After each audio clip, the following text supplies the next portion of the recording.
konsep penduduk. Penduduk sebagai sumber. Sebelum kita melihat penduduk sebagai sumber, apa sebenarnya konsep penduduk? Penduduk merupakan satu kumpulan manusia yang menetap di sesuatu tempat atau sesuatu kawasan atau negara bagi satu tempoh masa tertentu. Jumlah penduduk ini sentiasa berubah-ubah. Mari kita lihat apa itu penduduk sebagai sumber. Baik, penduduk merupakan sumber manusia yang penting, sangat berharga untuk sesebuah negara. Jadi sumber manusia ini boleh diklasifikasikan sebagai sumber tenaga kerja. Okey, sumber manusia ini merupakan sumber tenaga kerja dan juga sumber untuk pasaran barangan di sesebuah negara ataupun untuk negara lain.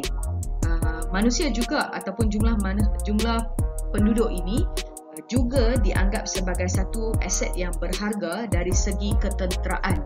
Jadi negara yang mempunyai jumlah penduduk yang ramai, mereka mempunyai ahli ketenteraan ataupun askar yang lebih ramai.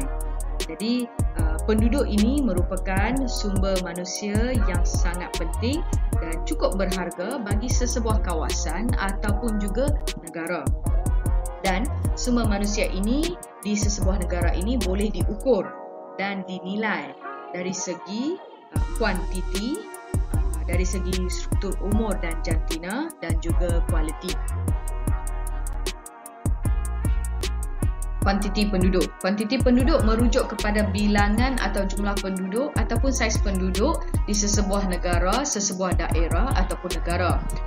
Jadi penduduk yang ramai contohnya membekalkan sumber tenaga manusia yang banyak untuk mengerjakan sektor-sektor ekonomi seperti sektor primer, sekunder dengan tertier. Begitu juga anggota keselamatan akan meningkat jika jumlah penduduk adalah ramai. Jumlah penduduk yang ramai juga akan membangunkan negara kerana jumlah penduduk yang membayar cukai pendapatan pun tinggi. Jadi, kuantiti penduduk sangat penting untuk sesebuah negara. Jumlah penduduk yang ramai memang merupakan satu aset kepada sesebuah negara. Penduduk dapat dinilai diukur dari segi struktur umur dan jantina. Mari kita lihat struktur umur terlebih dahulu. Umur ini diklasifikasi kepada 3 iaitu penduduk muda, tua dan dewasa.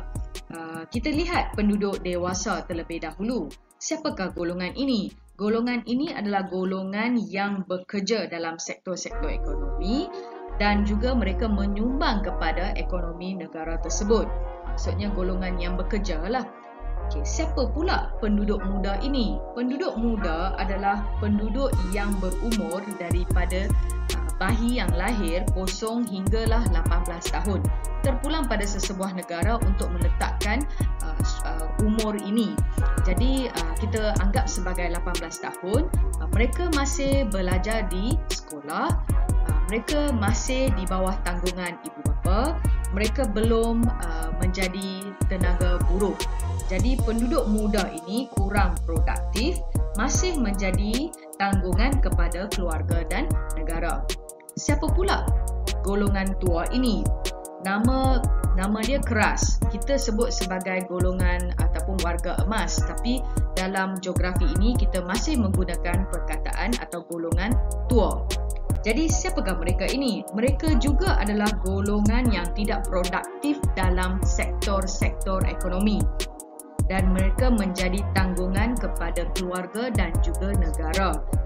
Mereka ini adalah kebanyakannya adalah golongan pesara, sama ada dari perkhidmatan awam ataupun swasta ataupun golongan tua yang pernah menjalankan aktiviti ekonomi yang lain. Mereka tidak lagi bekerja dan tidak lagi menyumbang kepada ekonomi negara. Mereka itu adalah golongan tua.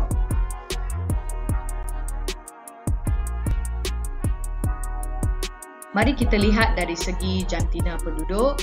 Ia merujuk kepada bilangan penduduk lelaki dan penduduk perempuan. Penduduk lelaki selalunya ramai diperlukan dalam sektor primer dengan sekunder yang memerlukan tenaga fizikal lasak dan kuat.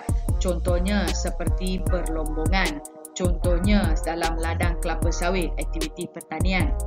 Manakala penduduk perempuan ramai berkecimpung dalam sektor tertiar, guru, pekerja bank, pekerja dalam office ataupun dalam perkhidmatan swasta ataupun perkhidmatan awam, jururawat di hospital, ramai yang bekerja di situ, penduduk perempuan. Yang terakhir iaitu kualiti penduduk. Kualiti penduduk merujuk kepada 4 perkara iaitu taraf pendidikan, kemahiran, kesihatan dan juga sikap. Jadi mari kita lihat tentang taraf pendidikan. Taraf pendidikan ni memastikan penduduk berpendidikan lah, tiada buta huruf. Jadi boleh melahirkan golongan profesional, buruh mahir, buruh separuh mahir dan juga buruh kasar. Tapi mereka semua adalah celik huruf. Kesihatan pula melahirkan tenaga buruh ataupun penduduk yang bebas daripada penyakit dan mereka sihat. Maksudnya mereka sentiasa bersedia untuk bekerja. Jadi tiadalah MC banyak diambil. Selain daripada itu, perkara yang ketiga adalah kemahiran. Kemahiran ini meliputi segala kemahiran, terutamanya bahagian STEM dan juga kemahiran ICT. Sikap ni banyak boleh dibicarakan dalam bahagian sikap, tapi yang penting adalah sikap terbuka untuk menerima perubahan. Jadi penduduk ini sentiasa mempunyai minda terbuka untuk menerima semua perubahan atau teknologi baru, mempunyai disiplin, tahap disiplin yang tinggi, boleh bekerjasama, dapat membentuk group work atau teamwork yang bagus. Ini semua adalah sikap. Ini adalah kualiti penduduk. Terdapat 4 petunjuk kualiti penduduk, iaitu yang pertama, petunjuk kesihatan.